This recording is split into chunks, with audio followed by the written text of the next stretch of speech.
السلام عليكم، بسم الله والصلاة والسلام على سيدنا رسول الله. بالنسبة للأسئلة الخاصة بالأساس الفيلر والإيبوكسي برايمر، إيه الفرق بين الاتنين، وإمتى أستخدم ده وإمتى أستخدم ده، والطبقة أو الحجم أو السمك الفيلم سيكنز الخاص بده وده قد إيه، أنهي بيرمي فيلم عالي، الطبقة بتاعته كم مايكرون بالنسبة لده أو ده، حجم الحبيبات شكلها عامل ازاي، الالتصاق بالمعدن، ان في احيانا ترش قطعه، مثلا نفرض ان قطعه كبوت تيجي ترش حديد على الميتال معدن خالص، تيجي ترش حته فيلر اساس او حته ايبوكسي، تلاقي الفيلر عامل حرف وممكن يقشر معاك، وانهي مقاومته للصدى والبرومه اكتر يعني. طيب الاصل في القصه دي الدعم الفني الخاص بالمنتج والنشرة الفنية، لأن في منتجات يعني بشكل عام الفيلر الأساس غير مصرح بيه أو مش موصف إن هو ينزل على المعدن المباشر. يعني الفيلر الأساس مش مصرح ليه إن لو إحنا معانا حاجة معدن سواء حديد أو صاج مجلفن أو ألمنيوم، المعادن بتاع العربية دي مش مسموح ان هو ينزل بالفيلر. لكن في انواع فيلر بتنزل، في انواع فيلر بتنزل على المعادن عادي، اللي هي الدي تي ام بيتقال عليها دايركت تو ميتال، يعني تنزل مباشر على المعدن عادي. فعشان خاطر كده دايما لازم ترجع للدعم الفني وتقرا النشره الفنيه الخاصه بالمنتج. طيب امتى انا اشتغل بده وامتى اشتغل بده؟ طيب تيجي نمسك القصه دي. الفيلم بتاعهم او الطبقه بتاعتهم الايبوكس برايمر، الفيلم بتاعه او الوش بتاعه بيعمل حوالي من 40 ل 60 مايكرون، 40 ل 60 مايكرون، وممكن يزيد او يقل حسب المنتج. ده بالنسبه للفيلم. انما الفيلر الفيلم بتاعه بيعمل حوالي من 50 مايكرون، بيوصل احيانا ل 200 مايكرون، وممكن يزيد وممكن يقل. يعني لو اديت وش واثنين وثلاثه ممكن تعلى بالفيلم، مسموح ليك انك تعلى ب 200 مايكرون عادي، ده حسب النشره الفنيه. والحجم بتاعهم هتلاقي حبيبات الفيلر اللي هو السرفيسر الاساس، هتلاقي حبيباته قد هدي هنا كده 40 و60، ممكن تزيد، ودون من 40 ل 50 اللي هو الاساس. الحجم هتلاقي حبيبات الفيلر كبيره، حبيبات الفيلر كبيره، يعني وانت بترش كده هتلاقيه تخين وتقيل عن الفيلر عن الايبوكسي. وممكن يكون في نوع فيلر خفيف، طريقه خفه بيكون خفيف، حبيباته صغيره، ولكن بشكل عام بيكون حبيباته اكبر. انما الايبوكس برايمر هتلاقي حبيباته اصغر، حبيباته اصغر وادق، ناعم جدا. وفي الوش برايمر بيكون حبيبات صغيره جدا، اللي هو ده بقى يعني حاجه برضك كويسه جدا للمعدن. الفيلم بتاعه بيعمل حوالي بتاع 20 مايكرون ل 30 مايكرون. ده بيبدا ان هو حاجه زي الايبوكس برايمر كده، ولكن بيترش على المعدن مباشر. ده بيعمل عمليه حفر او تفاعل مع المعدن نفسه، التصاقه يعني بيكون قوي جدا. ده اللي هو عامل زي الالبو او الاي دي اللي بترش في المصانع. يعني لو العربيه في المصنع بتنزل في حوض غطس كده، حاجه كده زي حمام السباحه، بتنزل في حاجه اسمها حاجه زي الوش برايمر كده، اسمها البو او الاي دي. الوش برايمر ده بقى حاجه زيه كده، حاجه بتخوش في المعدن قويه جدا، لكن ما ينفعش تمعجن عليه معجون بوليستر. انما الايبوكس برايمر زيه زي الوش برايمر، ولكن ينفع تمعجن عليه معجون بوليستر. بس ده بيعمل عمليه اللي هي ايه، الحفر الذاتي او التفاعل مع المعدن. حتى تلاقي الوش برايمر دون تلاقي المنشط بتاعه او المصلب بتاعه بيجي في علبه بلاستيك، ما يجيش في علبه معدن عشان ما يتفاعلش معاها.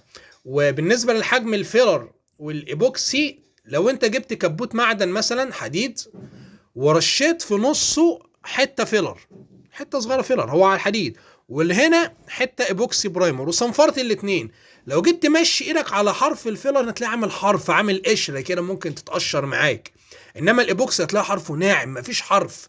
ليه؟ لان هو حبيباته صغيره غطسه، والتصاقه بالمعدن اقوى من الفيلر. وفي انظمه تفضل يعني ان هي تمعجن المعجون البوليستر، المعجون الستوك، على الايبوكسي اكتر من الفيلر. يعني يقول لك لا، الفيلر مش حلو انك لو معجنت عليه، الايبوكسي اقوى تمعجن عليه عادي. انما ده ده مش مستحب، ده ممنوع اللي هو الوش برايمر ممنوع تمعجن عليه معجون بوليستر اصلا، ممنوع.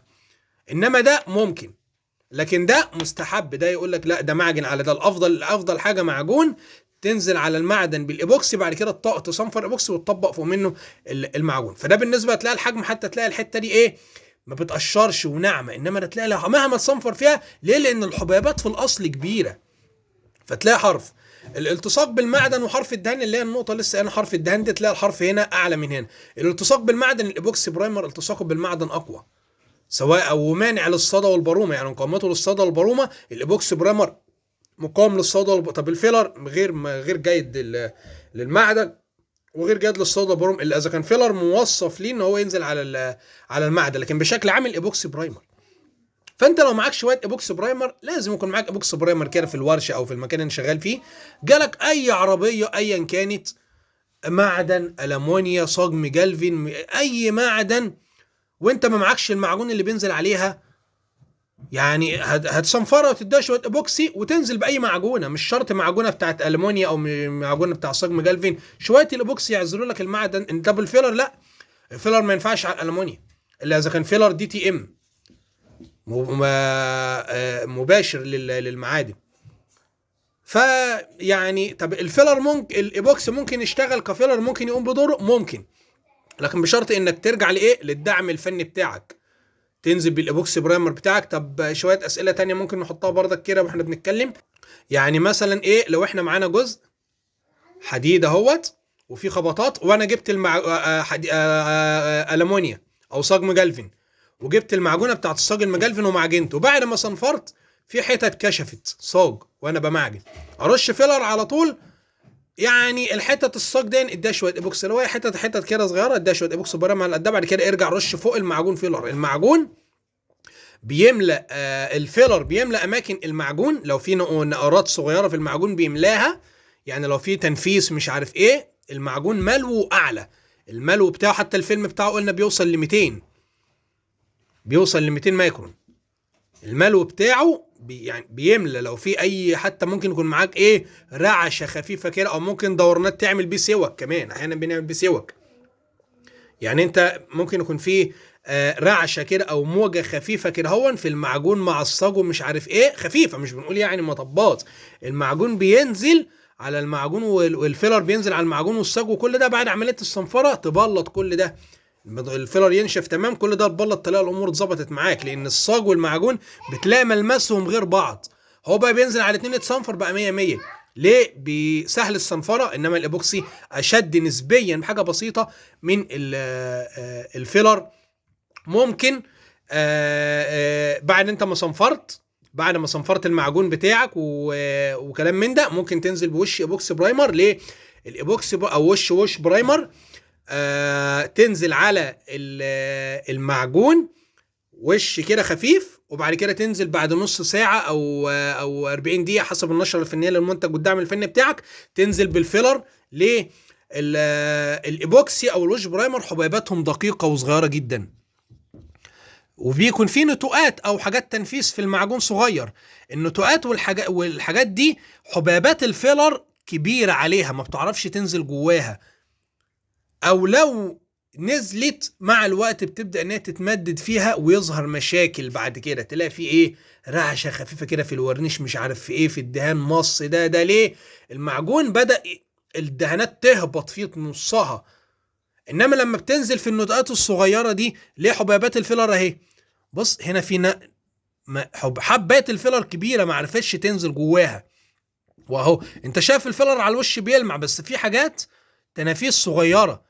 الايبوكسي برايمر بقى ناعم جدا، لما بترش هو الاول على المعجون وش كده خفيف، بينزل هو في الحاجات الصغيره دي يملاها، بس النتوءات الصغيره اهي الايبوكسي نزل ملاها ملاها ملاها ملاها ملاها ملاها، بقى هو طبقه عدله، بتنزل انت بالفيلر بتاعك بقى اللي هو الوش التقيل او الوشين التقال، وبعد كده تصنفر في الفيلر، ولا يحصل بقى هبوط ولا ده ولا تمدد ولا الكلام ده كله. ليه انت التمريع بتاع الصنفره الايبوكسي ينزل يملاه الاول، ليه صغير بيقدر يخترقها، انما الفيلر حبيباته او السرفيسر حبيباته كبيره.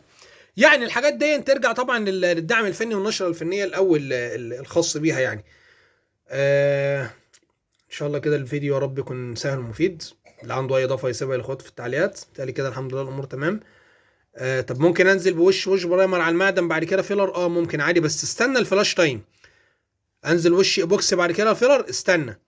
يعني ممكن ننزل وش فيلر وبعد دقيقتين يتهوى ينزل وش فيلر تاني. انما الايبوكسي برايمر لو رشيته وبعد دقيقتين جيت ترش الفيلر هتلاقيه فتح معاك وينمل معاك تنميله كده. ليه؟